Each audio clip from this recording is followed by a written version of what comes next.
আসসালামু আলাইকুম প্রিয় বন্ধুরা, দেশীয় প্রবাসে যে যেখান থেকে দেখছেন প্রত্যেককে শুভেচ্ছা জানাচ্ছি। আশা করছি যে যেখানে আছেন ভালো আছেন, নিরাপদে আছেন। বাংলাদেশের রেল খাতে ভারত এবং চীন যেন প্রতিযোগিতামূলকভাবে সহায়তার হাত বাড়িয়ে দিয়েছে। ভারত থেকে 200টা কোচ কেনার উদ্যোগ নিয়েছে সরকার এবং এবছরই এর মধ্যে 20টা কোচ চলে আসবে, নতুন কোচ। আবার চীন সরকার বিনামূল্যে 20টা ইঞ্জিন বা লোকোমোটিভ দিবে বাংলাদেশ সরকারকে। আর এই যে বাংলাদেশকে রেলওয়ের উন্নয়নের জন্য ভারত এবং চীনের যে প্রতিযোগিতা, সেটি যেন এক ধরনের নতুন বার্তা দিচ্ছে। তো সেই বিষয়টা নিয়েই আজকে আমরা রিপোর্টে বিশ্লেষণ করব। আশা করছি যে আপনাদের ভালো লাগবে।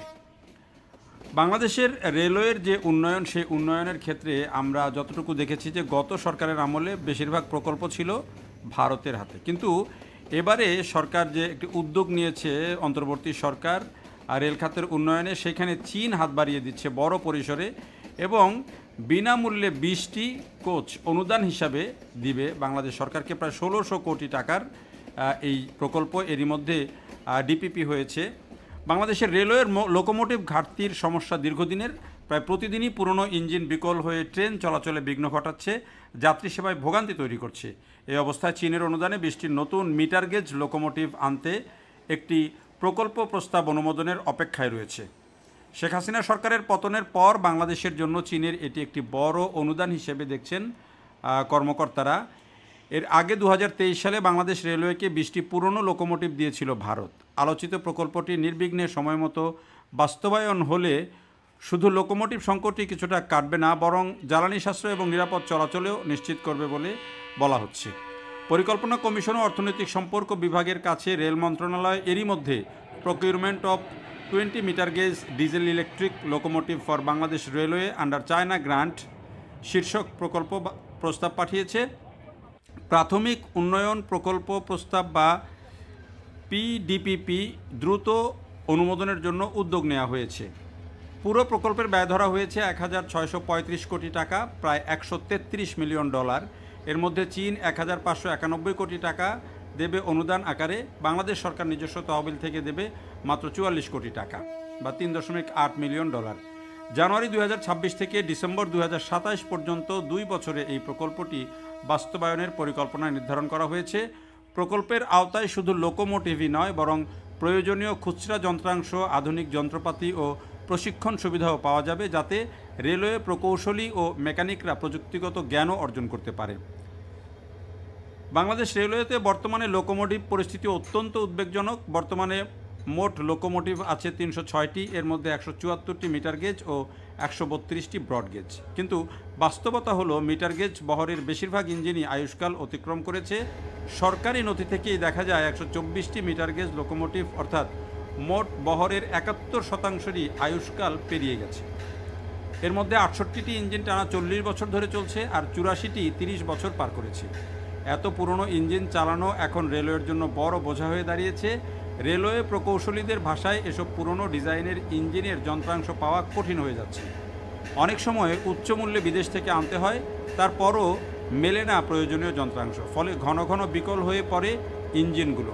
দক্ষতা কমে যাওয়ায় অতিরিক্ত জ্বালানি খরচ বাড়ছে, রক্ষণাবেক্ষণ খরচও অনেক বেড়ে গেছে। এই অবস্থায় নতুন লোকোমোটিভ না এলে পূর্বাঞ্চল, বিশেষ করে ঢাকা, চট্টগ্রাম এবং লালমনিরহাট অঞ্চলের মিটার গেজ সেকশনে কিছু ট্রেন বন্ধ হওয়ার ঝুঁকি রয়েছে, কারণ দৈনন্দিন চলাচলের জন্য যত লোকোমোটিভ দরকার তা নেই। 2020 সালের জানুয়ারিতে প্রকাশিত ওয়ার্কিং টাইম টেবিল অনুসারে শুধু মিটার গেজ সেকশনের জন্যই দরকার ছিল 203টি লোকোমোটিভ, যেখানে সংরক্ষণ হিসেবে 25% অতিরিক্ত ধরা হয়েছিল। অথচ বর্তমানে সক্রিয় লোকোমোটিভ আছে মাত্র 182টি, অর্থাৎ ঘাটতি অন্তত 21টি। বাস্তবে চাহিদা আরও বেড়েছে। এসব দিক বিবেচনা করলে চীন যে হাত বাড়িয়ে দিয়েছে সেটিকে একটি বড় উদ্যোগ বলতে হবে। অন্যদিকে যদি আমরা আরেকটা চিন্তা করি যে ভারত যে বাংলাদেশে নতুন করে যে 200টি কোচ ভারত থেকে আসবে, সেটিও কিন্তু একটা বড় খবর। বড় খবর এই কারণে বলছি যে এই অন্তর্বর্তী সরকার ক্ষমতায় আসার পর কিন্তু দিল্লি না ঢাকা একটা স্লোগান উঠেছিল, অর্থাৎ দিল্লির সাথে সম্পর্ক উল্টো স্রোতে বইতে শুরু করেছিল। যদিও অনেক ব্যবসা ছিল, কিন্তু অনেক ব্যবসা বন্ধ হয়েছিল।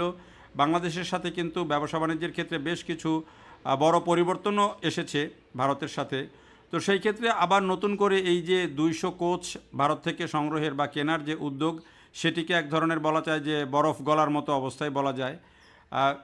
রেল সচিব তিনি এটি জানিয়েছেন যে 200টি কোচ নতুন করে সংগ্রহ করা হবে এবং এর মধ্যে 20টি কোচ এবছরই যুক্ত হবে এবং বাকি 180টি কোচ পর্যায়ক্রমে ভারত থেকে আসবে।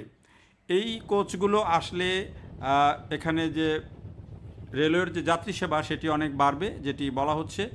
আর চীন থেকে যদি ইঞ্জিনগুলো আসে এবং এর মধ্যে যদি আরও কিছু কোচ অন্য দেশ থেকে, অনেকেই বলছেন যে ইন্দোনেশিয়া মালয়েশিয়া থেকে আনার কথা, তো বিভিন্ন দেশ থেকে যদি এগুলো আসে তাহলে রেলের একটা বড় পরিবর্তন আসবে। আমরা সবাই জানি যে বিগত সরকারের আমলে রেলের অনেকগুলো নতুন, বিশেষ করে দক্ষিণাঞ্চলে নতুন রুট তৈরি হয়েছে। পাশাপাশি রেলওয়ের কিন্তু অনেকগুলো উন্নয়নের প্রকল্পও কিন্তু চলমান রয়েছে।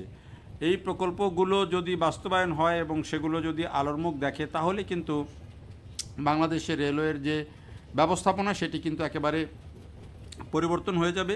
বিশেষ করে পাকশি মানে যমুনাতে যে আলাদা রেল সেতু হয়েছে, এই রেল সেতু হওয়ার পরে কিন্তু বাংলাদেশের যেই রেল যোগাযোগ সেই ক্ষেত্রে কিন্তু একটা দিগন্ত মানে বিস্তৃত পরিবর্তন বা একটা বড় ধরনের পরিবর্তন আসছে এবং এটি বাংলাদেশের জন্য খুবই পজিটিভ হবে।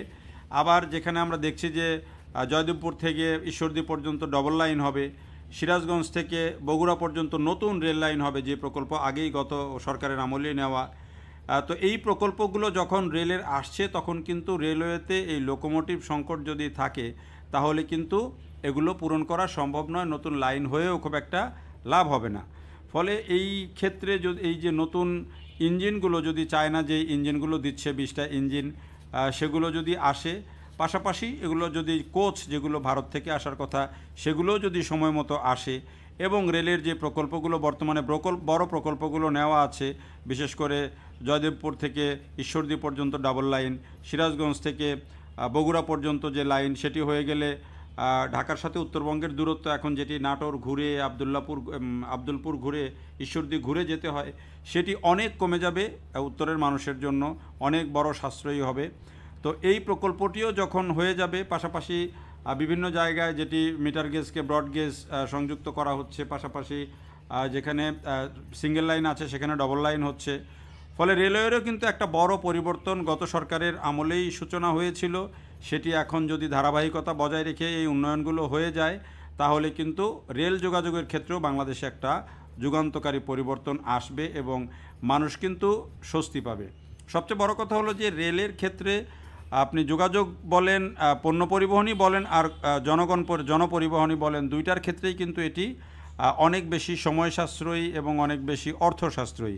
বিশেষ করে মালবাহী গাড়ি পণ্য পরিবহন আমাদের এখন অনেক কমে গেছে দেশের অভ্যন্তরে, সেই পণ্য পরিবহনটা যদি রেলের মাধ্যমে হয় তাহলে কিন্তু আমাদের আরেকটা বড় পরিবর্তন আসবে, দেশের অর্থনীতি আরও বেশি দ্রুত মুভ করবে। তো সেটি ভারত দিক বা চীন দিক, দেশের স্বার্থের জন্য যেটা আমাদের প্রয়োজন, দেশের স্বার্থে যেটা কাজে লাগবে সেটাকে অবশ্যই গ্রহণ করতে হবে। দেখার জন্য সবাইকে অনেক ধন্যবাদ।